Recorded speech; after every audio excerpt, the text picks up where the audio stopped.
161절부터 168절까지 말씀입니다.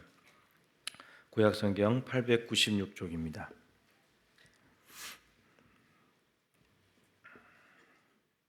시편 119편 161절부터 168절까지 저와 여러분이 한 절씩 교독하겠습니다. 구관들이 거짓으로 나를 핍박하오나 나의 마음은 주의 말씀만 경외하나이다.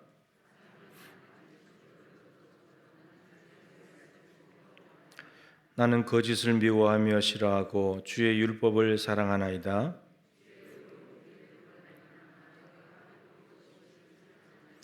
주의 법을 사랑하는 자에게는 큰 평안이 있으니 그들에게 장애물이 없으리이다.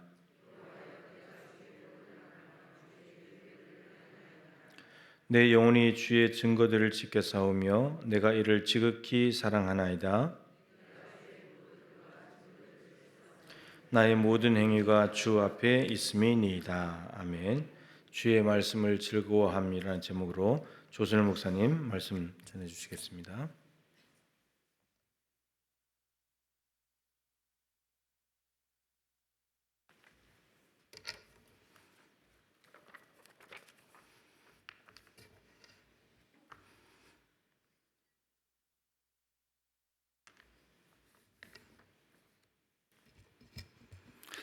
할렐루야.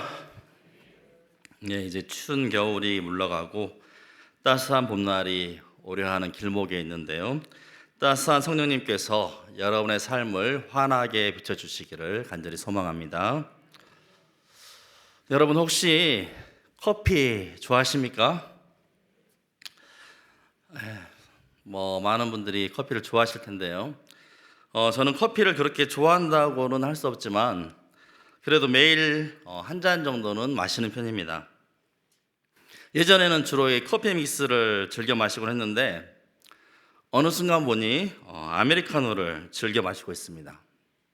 근데 사실 처음엔 사람들이 왜 자꾸 아메리카노 뭐 또 뜨아 얼주가 무슨 말인지 지금 이해하고 계십니까 여러분?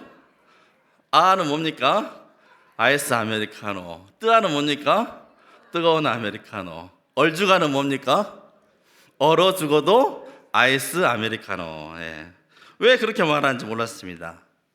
그런데 한 잔, 두 잔 마시다 보니 어느 순간 그 아메리카노가 주는 깔끔하고 구수한 맛에 길들여지고 또 익숙해지게 되었습니다. 그 맛을 제가 알기 전까지는 도대체 사람들이 왜 이 쓰디쓴 커피를 왜 비싼 돈 주고 마시나 이렇게 생각했는데 이제 조금씩 그 맛을 참 맛을 알게 되니까 저도 모르게 아메리카노를 늘 즐겨 마시고 있더라는 것이죠. 홍어도 마찬가지죠, 여러분. 여러분 홍어 좋아하시죠? 네. 전라도 사람들이 주로 홍어를 이렇게 즐겨 먹는데요. 잔치집에 홍어가 빠지면 안 된다고 하지 않습니까? 그런데 저도 처음에 홍어 먹을 때 이것을 도대체 왜 먹나, 왜 비싼 돈 주고 썩은 냄새가 나는 생선을 먹나, 차라리 광어회를 실컷 사서 먹지 이렇게 생각을 했습니다. 그래가지고 처음에 이제 홍어를 입에 넣었을 때 그 독특한 이런 향 때문에 이것을 과연 삼켜야 되나 아니면 뱉어야 되나, 그리고 막 순간 코를 톡 쏘는 듯한 느낌이 정말 장난이 아니었습니다. 그런데 어쩌다 이제 한 점, 두 점 먹다 보니 이제는 정말 잔치집에서 또 장례식 때 홍어가 빠지면 뭔가 좀 허전한 그런 느낌이 들게 되었습니다. 그래서 제가 순천에 다시 와서 좋은 것 중에 하나가 이 잔칫날이나 또 이 장례식 때 홍어를 먹을 수 있다는 것입니다. 다들 인심도 후하셔서 막 거의 먹고 싶은 대로 가져다 주시는 무한리필 서비스를 받고 있다고 보시면 됩니다. 근데 못 먹는 사람들은 여러분 얼마나 안타까운 일입니까? 그 깊은 홍어의 맛을 모르니 같은 상에 앉으면 그저 감사할 따름이죠. 많이 먹을 수 있으니까. 여러분, 제가 설교 서두에 왜 이 커피 이야기와 홍어 이야기를 하는가 하면 대충 짐작하셨겠지만 그것의 참맛을 알아야 그것을 즐겨 마시고 또 참맛을 알아야 즐겨 먹게 되더라는 것이죠. 여러분, 하나님의 말씀도 마찬가지입니다. 하나님의 말씀이 얼마나 맛있는지 맛보아 알아야 합니다. 그래야 하나님의 말씀을 여러분 즐길 수가 있는 것입니다. 시편 기자는 여러분 그 말씀의 맛이 얼마나 좋았던지요, 오늘 119편의 103절의 말씀에 보시면 주의 말씀의 맛이 어찌 그리 단지요, 내 입에 꿀보다 더 다니이다, 이렇게 고백하였습니다.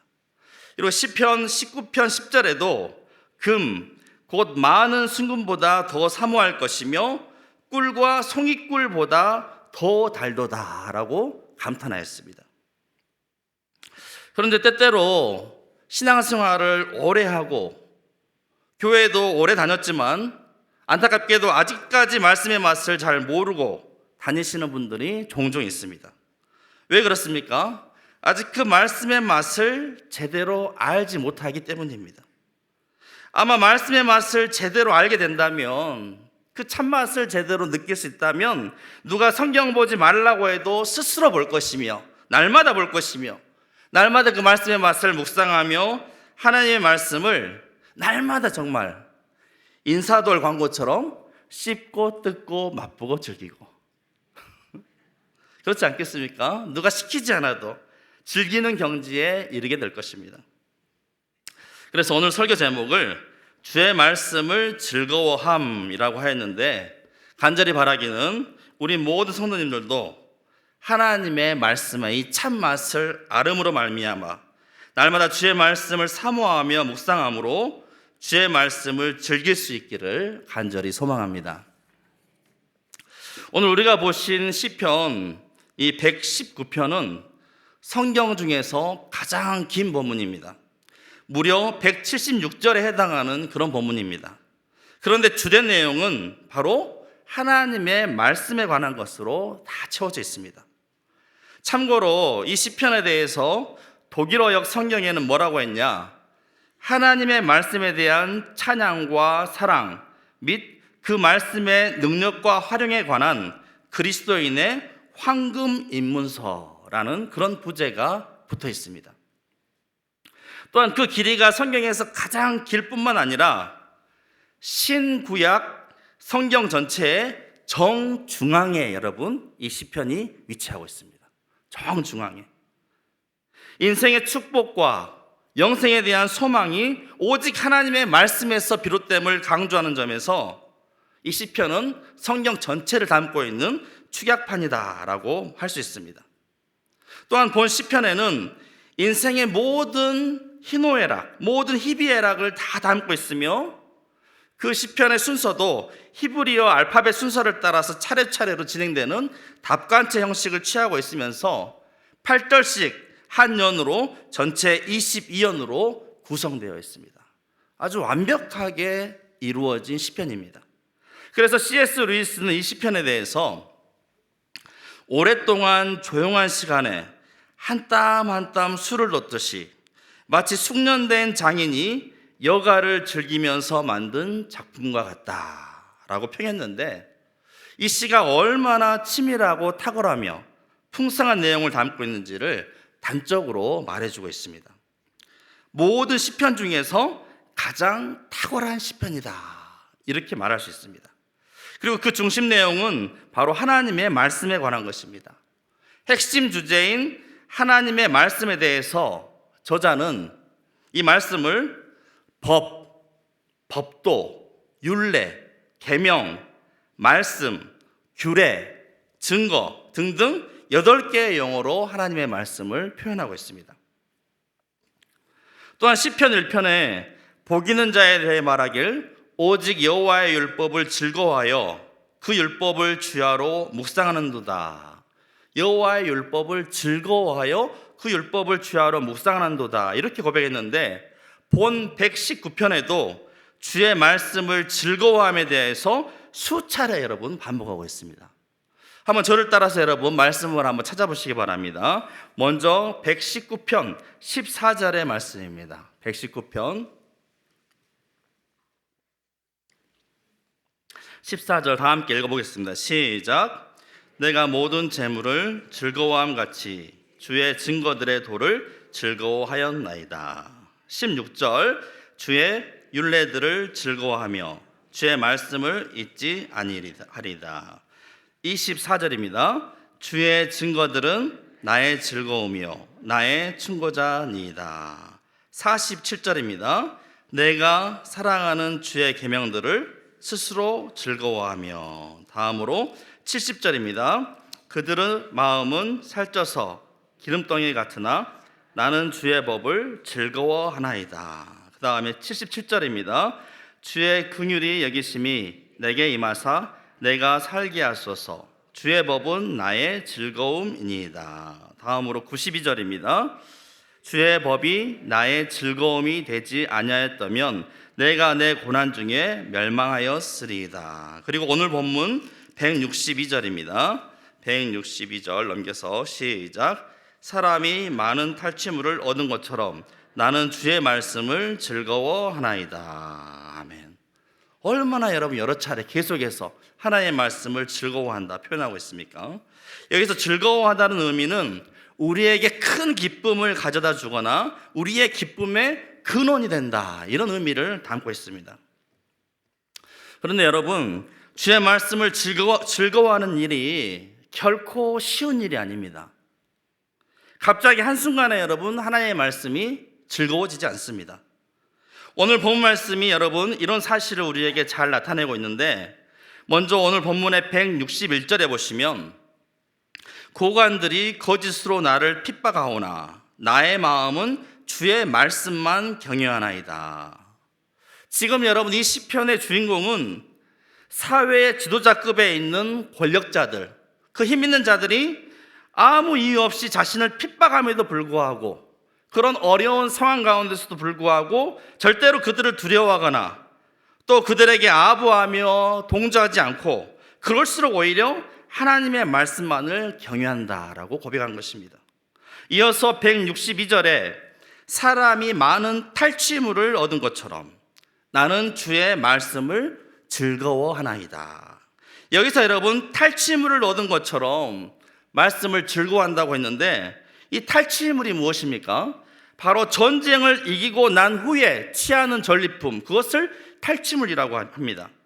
즉 주인공은 하나님의 말씀을 깨닫기 위해서 전쟁을 하는 것 같은 치열한 싸움을 했다는 것입니다. 그저 즐거워한 것이 아니라 하나님의 말씀에 그 즐거움을 위하여서,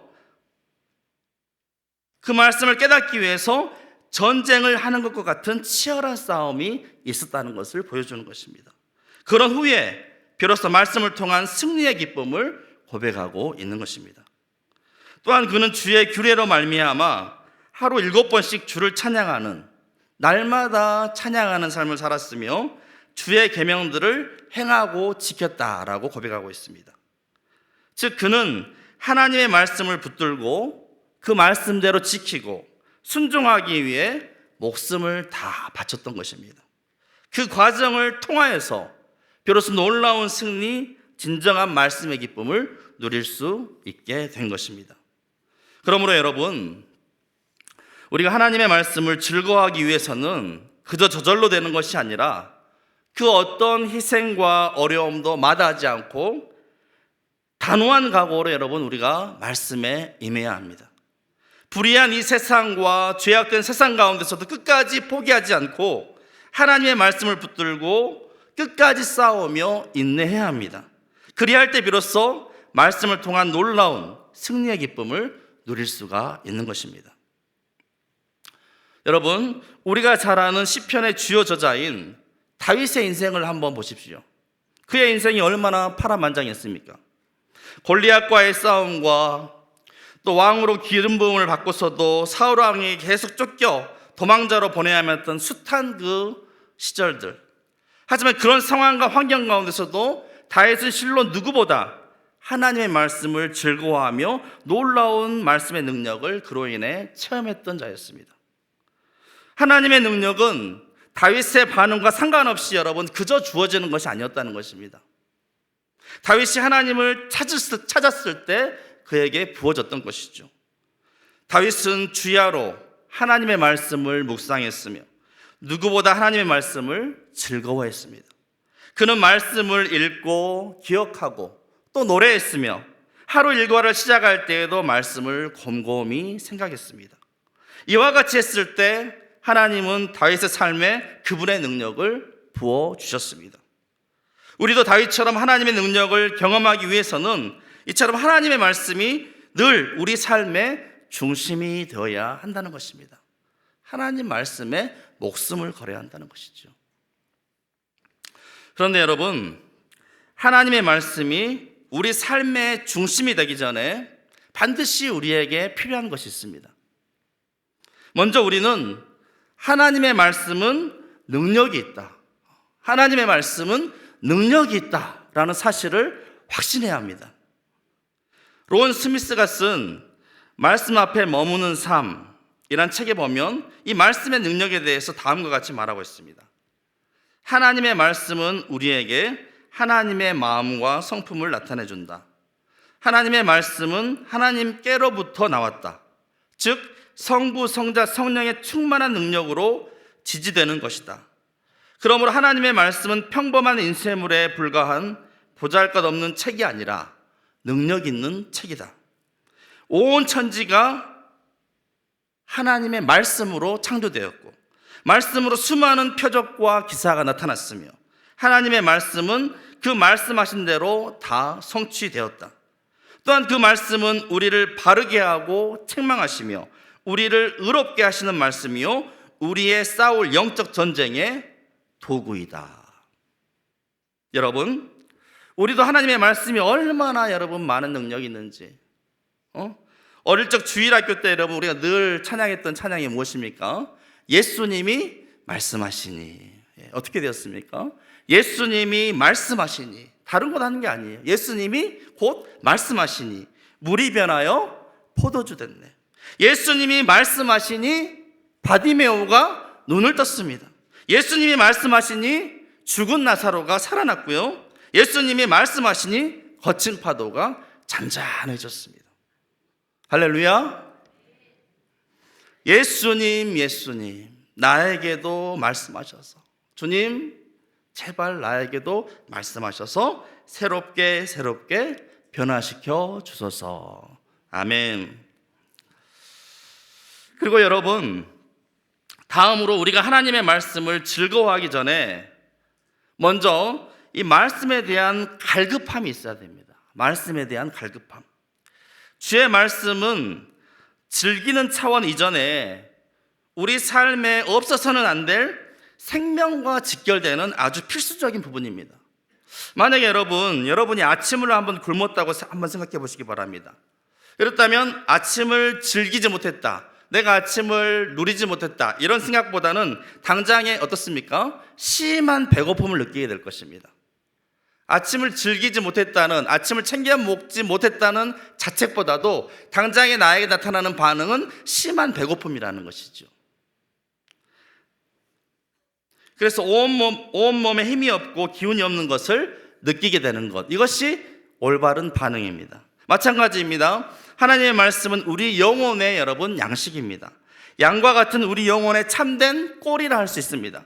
먹으면 좋고 안 먹으면 그만이 아니라 반드시 먹어야 할 참된 양식입니다. 따라서 우리가 주의 말씀에 대한 영적인 갈급함, 안 먹으면 안 되겠다는 이런 영적 갈급함이 우리에게 있어야 합니다. 목마른 사슴이 시냇물을 찾아서 헤매이듯이 우리 또한 하나님 말씀에 대한 이 간절한 갈급함, 사모함이 우리에게 있어야 하는 것입니다. 단순히 죄책감이나 정죄감보다 주의 말씀을 먹지 못함으로 인한 영적인 배고픔, 영적인 갈급함을 느끼는 것이 여러분 우리의 올바른 반응입니다. 그렇지 못하다면, 그 배고픔을 느끼지 못하다면, 영적인 말씀을 전혀 지금 공급받지 못하고 먹지도 못하는데도 불구하고 전혀 문제를 느끼지 못한다고 한다면 아마 우리의 영혼은 이미 벌써 아사 상태에 이르게 되고 말 것입니다. 굶어 죽는 것이죠. 그래서 문제는 하나님의 말씀을 먹지 못함으로 곧 죽게 되었는데도, 굶어 죽게 되었는데도 불구하고 전혀 배고픔을 느끼지 못하는 것, 이것이 가장 심각한 문제입니다. 그런데 간혹 우리들의 모습을 보면 찬양과 기도에는 많은 은혜를 누리고 즐거워하시는 분들이 많이 보입니다. 찬양할 때 막 손들고 찬양하고 은혜 받고, 기도할 때도 막 주야 주야 하면서 막 은혜 자리로 나아가는 그런 경우를 많이 보게 됩니다. 저도 신앙의 초기 단계에서는 그랬었는데 찬양을 통해 마음이 열리고 감동을 받은 경험들이 참으로 많이 있습니다. 그래서 저는 찬양 인도하고 찬양하는 것이 너무나 즐겁습니다. 누가 뭐 시켜서 하기보다는 그 자체가 너무 즐거운 일입니다, 제게는. 그리고 기도할 때도 여러분, 기도하실 때 은혜 받으신 분들 알겠지만 주야 주여 부르짖고 나면 그 온 몸과 막 혼과 영이 막 정결하게 되는, 정말 깨끗하게 되는 것 같은, 그리고 마음에 참된 평안함이 막 물밀듯이 오는 그 기쁨 여러분 다 느끼시지 않습니까? 얼마나 은혜로운 시간들입니까? 그런데 이상하게도 찬양과 기도에는 은혜를 많이 받는데, 이상하게도 말씀에는 그러한 시간들이 더디게 진행되는 것을 보게 됩니다. 더딥니다, 너무나. 물론 설교 말씀을 들을 때 은혜 받는 경우는 많지만 개인 스스로 시간을 내어서 말씀을 묵상하고 주의 말씀을 즐거워하는 차원에까지 이르는 경우는 그리 쉽지 않다는 것을 자꾸 보게 됩니다. 그런데 사실 여러분, 찬양도 그렇고 기도도 그렇고 주의 말씀이 우선이 되어야 합니다. 주의 말씀이 없는 찬양과 기도는 자칫 그 중심을 잃기가 쉽고 편향된 방향으로 자기 감정에 빠지기 쉽습니다. 그러므로 우선적으로 우리는 주의 말씀을 가까이 하고 주의 말씀이 내 삶에 충분히 충족되도록 하는 그런 노력이 우리에게 필요합니다. 그렇습니다, 여러분. 우리는 하나님의 말씀을 알아가려고 노력해야 합니다. 말씀을 통하여서 힘써 여호와를 알도록 우리가 노력해야 합니다. 말씀 앞에 머무는 삶이 되어야 합니다.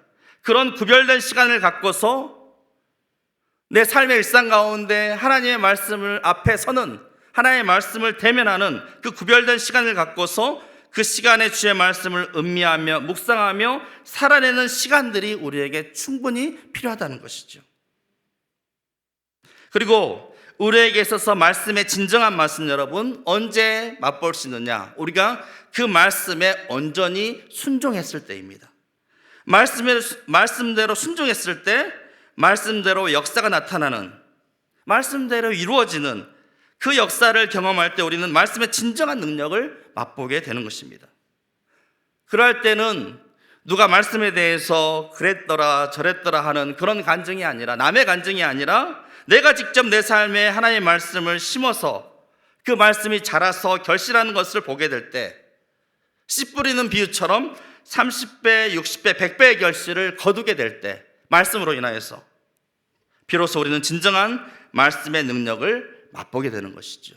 그리고 그 말씀은 곧 내게 있어서 살아있는 생명의 말씀이 되는 것입니다.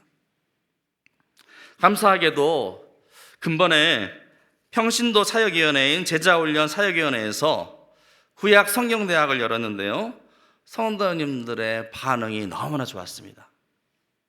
5일간 아침 이렇게 오후로 계속된 강의였지만 누구 하나 피곤하거나 졸지 않고 여러 성도님들께서 열정적으로 참여해 주셨습니다.